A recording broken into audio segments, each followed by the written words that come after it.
नमस्कार, आप देख रहे हैं इंडिया न्यूज हिमाचल प्रदेश। मैं हूं आपके साथ अंजलि चौधरी। तो चलिए बुलेटिन की शुरुआत करते हैं।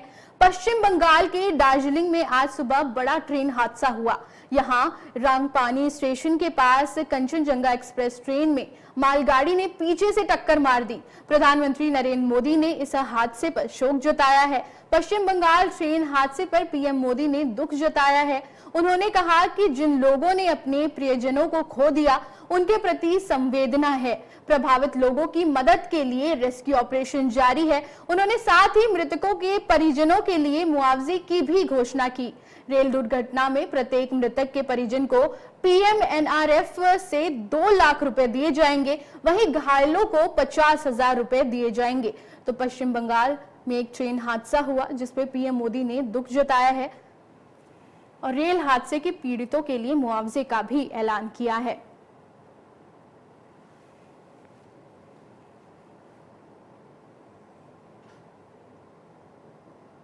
हिमाचल प्रदेश के 3 विधानसभा क्षेत्र में 10 जुलाई को मतदान होना है। इसके नतीजे 13 जुलाई को आएंगे।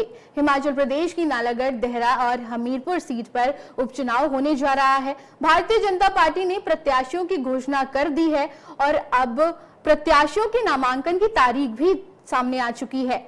बता दें, हमीरपुर से बीजेपी प्रत्याशी आशीष शर्मा 18 जून को नामांकन दाखिल करेंगे। इसी तरह नालागढ़ से केएल ठाकुर 20 जून को और देहरा से बीजेपी प्रत्याशी होशियार सिंह 21 जून को नामांकन दाखिल करेंगे। इस दौरान भारतीय जनता पार्टी के यह प्रत्याशी भीड़ जताकर शक्ति प्रदर्शन भी करने वाले हैं। 21 जून को नामांकन दाखिल करने का आखिरी दिन है। वहीं कांग्रेस की ओर से अब तक अपने प्रत्याशियों की सूची जारी नहीं की गई है। तो उपचुनाव में बीजेपी प्रत्याशियों के जो नामांकन की तारीख है वो भी तय हो गई है। आशीष शर्मा 18 जून को अपना नामांकन भरेंगे, वहीं केएल ठाकुर 20 जून को अपना नामांकन दाखिल करेंगे और देहरा से होशियार सिंह 21 जून को अपना नामांकन भरेंगे। हिमाचल प्रदेश में 3 विधानसभा सीटों पर उपचुनाव के लिए कांग्रेस 2 दिन के अंदर प्रत्याशियों के नामों का ऐलान कर सकती है। इसको लेकर हाल ही में सीएम सुखविंदर सिंह सुक्खू दिल्ली जाकर हाईकमान से चर्चा कर चुके हैं। ऐसे में अब टिकट के लिए किसके नाम की लॉटरी खुलने वाली है, इसका खुलासा 2 दिन में हो जाएगा। वहीं उपचुनाव के लिए नामांकन पत्र दाखिल करने की अंतिम तारीख 21 जून है। बीजेपी ने बाजी मारते हुए पहले ही उपचुनाव के लिए प्रत्याशियों के नामों का ऐलान कर अपना प्रचार अभियान भी तेज कर दिया है। वहीं कांग्रेस का प्रचार अभियान प्रत्याशियों के ऐलान के बाद जोर पकड़ेगा। तो कांग्रेस जल्द अपने प्रत्याशियों का ऐलान कर सकती है और कांग्रेस की लिस्ट का सभी को इंतजार है।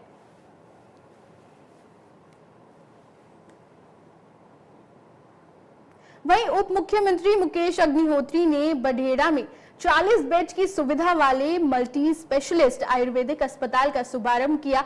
इस दौरान कुटलैहड़ के नवनिर्वाचित विधायक विवेक शर्मा भी उनके साथ मौजूद रहे।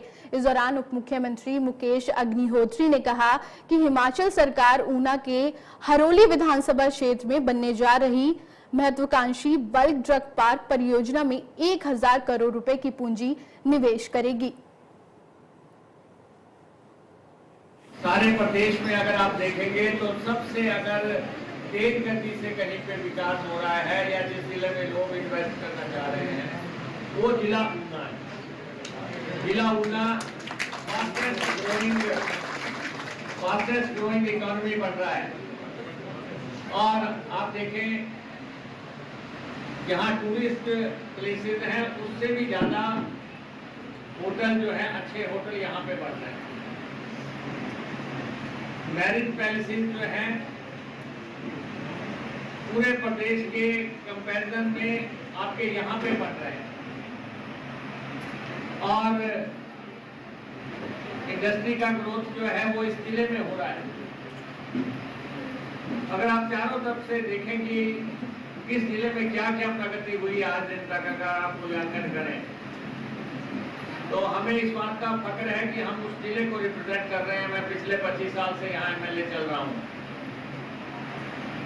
तो हमें इस बात की सबसे बड़ी खुशी है कि हम उस इलाके को रिप्रेजेंट कर रहे हैं यहाँ पे सारे हिंदुस्तान का, सारे नॉर्थ इंडिया का फोकस हो रहा है। और अभी हमने परसों ही जो यहाँ पे ड्रग पार्क बनना है उसके बारे में एक बहुत ही निर्णायक फैसला लिया। ड्रग पार्क में हमने प्राइवेट पार्टनर को हटा दिया और सरकार की तरफ से 1000 करोड़ रुपए का पूंजी निवेश करने का फैसला किया। सरकार अब कोई लाला, कोई भी बाबू उसमें इन्वॉल्व नहीं होगा।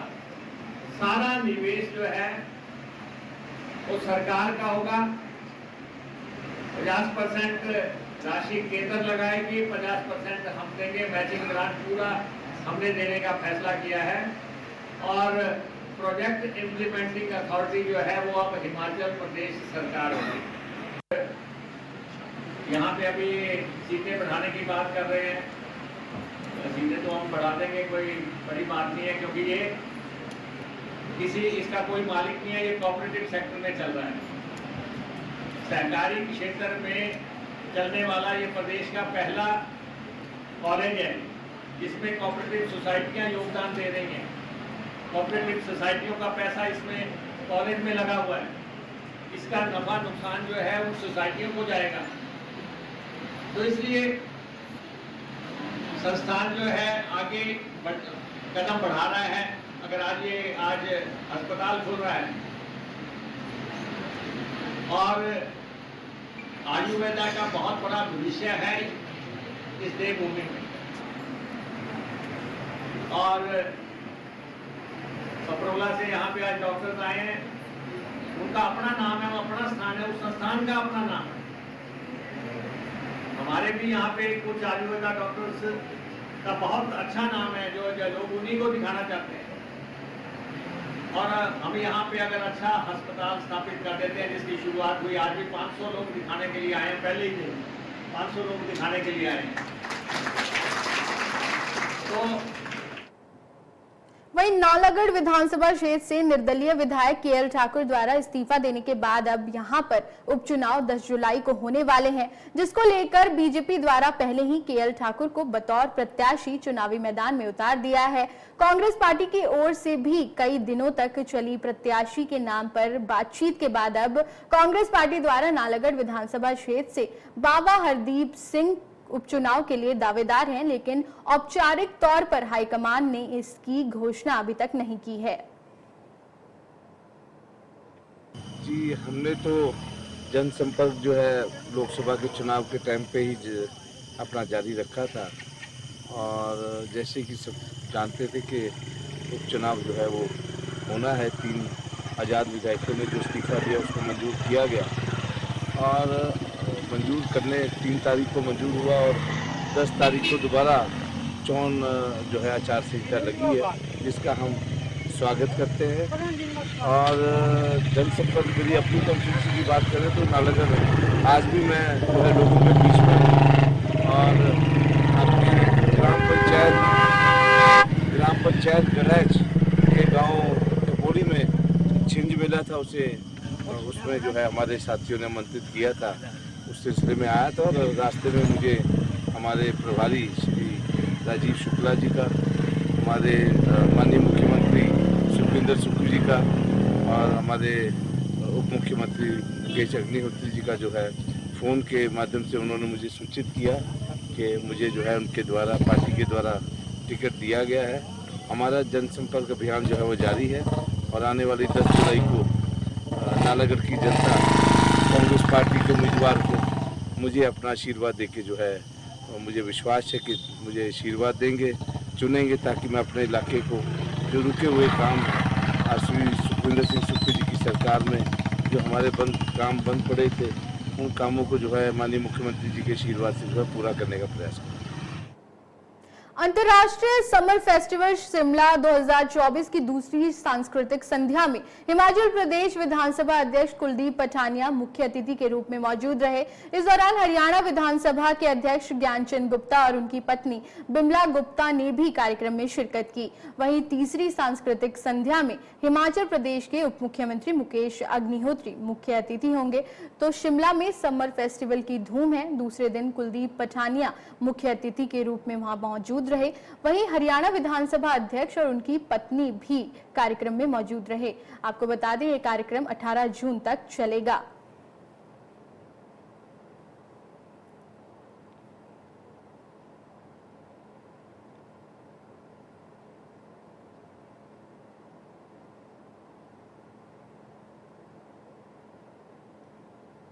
वहीं ऐतिहासिक रिज मैदान में समर फेस्टिवल में स्थानीय लोगों और पर्यटकों को न जाने देने पर स्थानीय लोगों और पर्यटकों ने रोष जताया।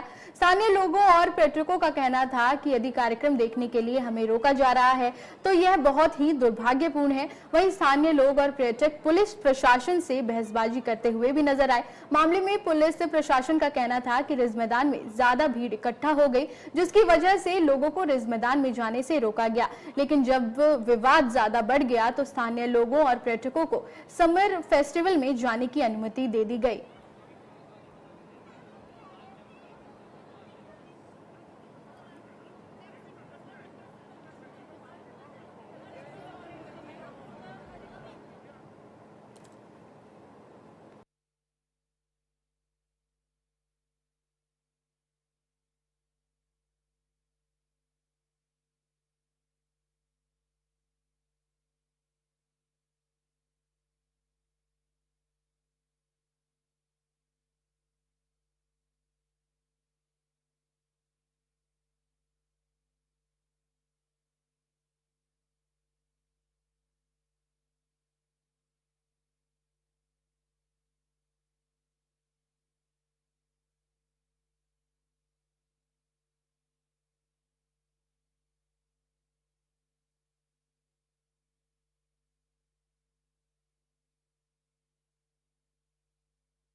कि हमें जाने की अनुमति प्रदान की जाए। आप लगातार आपको तस्वीर शेयर कर रहे हैं। सभी लोगों के साथ लगेगा कि लाइव स्ट्रीम का अधिक से अधिक शेयर किया जाए ताकि सभी लोगों को हिमाचल प्रदेश के बिलासपुर जिला में ईद उल फितर यानी बकरीद का पर्व मुस्लिम समुदाय के लोगों ने भाईचारे, प्रेम और एकता के साथ मनाया। बिलासपुर की जामा मस्जिद में मुस्लिम समुदाय के लोगों ने नमाज अदा की और ईद पर गले मिलकर एक दूसरे को बधाई दी। इस अवसर पर हिंदू, मुस्लिम सहित सभी धर्मों के लोगों ने भी एक दूसरे को बधाई दी।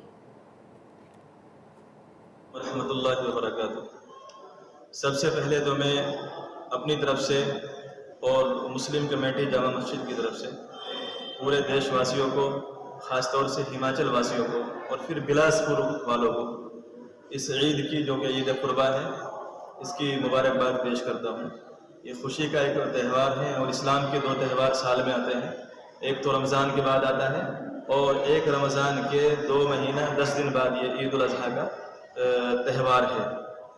दोनों खुशी के त्यौहार हैं। मुसलमान अल्लाह की तरफ से इस्लाम शरीयत का जो हुक्म उनको मिला है उसके दायरे में रहते हुए अपनी खुशियाँ मनाते हैं और खुशियाँ बांटते हैं, एक दूसरे के गले मिलते हैं, दुआएं देते हैं और अंदर की जो नफरत और कदूरतें दिलों में होती हैं वो गले मिलकर उनको दूर करते हैं। आपने सवाल किया था कि कुर्बानी का फ़लसफ़ा, इसका मकसद क्या है। कुर्बानी का मकसद ये है कि जैसे लोगों के जहन में सवाल है कि जानवरों को ज़िबा किया जाता है और काटा जाता है, तो ये ऐसा बहुत से लोग सवाल करते हैं कि ऐसा नहीं करना चाहिए। ये दरअसल अल्लाह के हुक्म की तामील है। अल्लाह के हुक्म को पूरा करना इसमें मकसद है।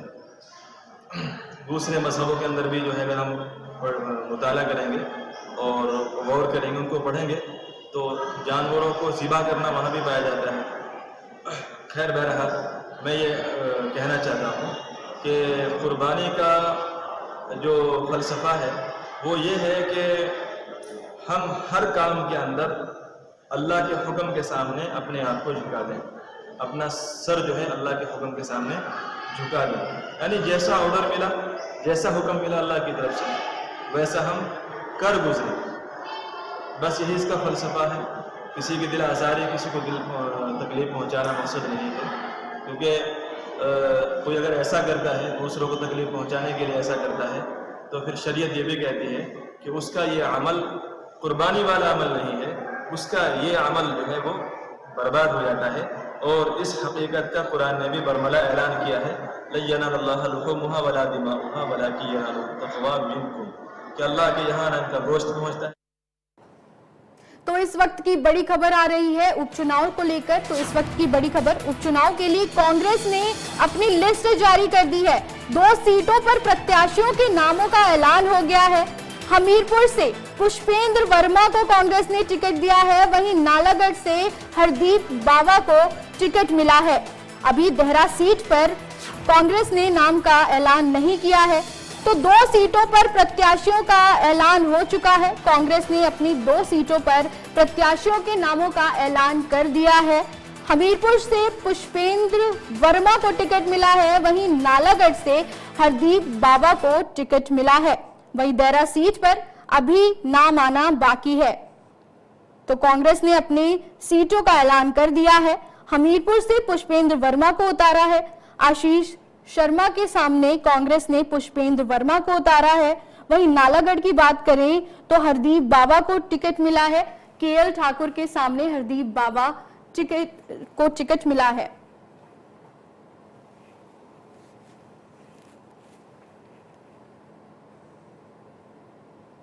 तो इस खबर पर ज्यादा जानकारी के लिए हमारे चैनल हेड अनिल ठाकुर हमारे साथ जुड़ गए हैं। तो अनिल जी, उपचुनाव के लिए कांग्रेस ने अपनी 2 सीटों का ऐलान किया है, लेकिन अभी तक देहरा सीट पर कांग्रेस ने अपने नाम का ऐलान नहीं किया है। अंजलि, देखिए, कांग्रेस की जो लिस्ट है वो आ चुकी है, लेकिन उसमें सिर्फ 2 नाम है, यानी नालागढ़ से हरदीप बावा और हमीरपुर से पुष्पेंद्र वर्मा को कांग्रेस ने मैदान में उतार दिया है। लेकिन देहरा की सीट है उस पर अभी नाम को होल्ड किया गया है। अब उसके पीछे क्या वजह है ये अभी पुष्टि नहीं है, लेकिन हाँ, वहां पर कई नाम जो है रेस में है। राजेश शर्मा और नरदेव कंवर जैसे नाम लाइन में हैं। लेकिन इसके अलावा ये भी खबर थी कि कार्यकर्ता जो हैं वो सीएम की जो धर्मपत्नी है उनको भी टिकट देने की जो ख्वाहिश जो है वो जता चुके हैं और उस पर फैसला होना बाकी है। वहीं हमीरपुर सीट से देखिए पुष्पेंद्र वर्मा को कांग्रेस ने टिकट दिया है और यहाँ पर फीडबैक को आधार बनाया गया है। फीडबैक के आधार पर पुष्पेंद्र वर्मा को जो है वो कांग्रेस ने मैदान में उतारा है। पिछली बार भी वो कांग्रेस की तरफ से आशीष शर्मा के सामने थे, लेकिन पिछली बार आशीष शर्मा जो हैं वो मैदान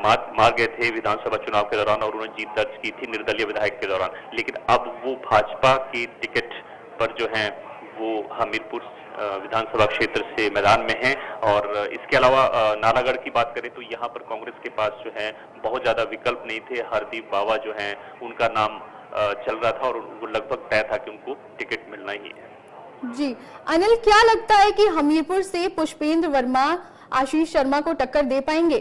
वहीं अगर नालागढ़ की भी बात करें तो हरदीप बावा केएल ठाकुर के सामने कांग्रेस की तरफ से उतरे हैं, तो क्या लगता है ये पूर्व निर्दलीय विधायक टक्कर दे पाएंगे?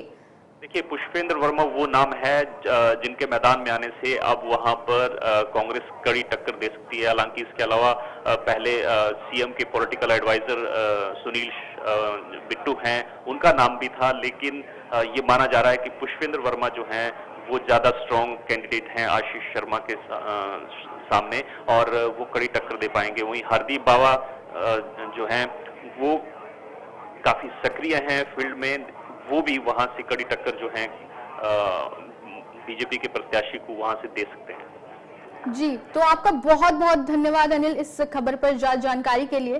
तो कांग्रेस ने अपनी 2 सीटों पर प्रत्याशियों का ऐलान कर दिया है। देहरा सीट पर अभी प्रत्याशी के नाम का ऐलान होना बाकी है।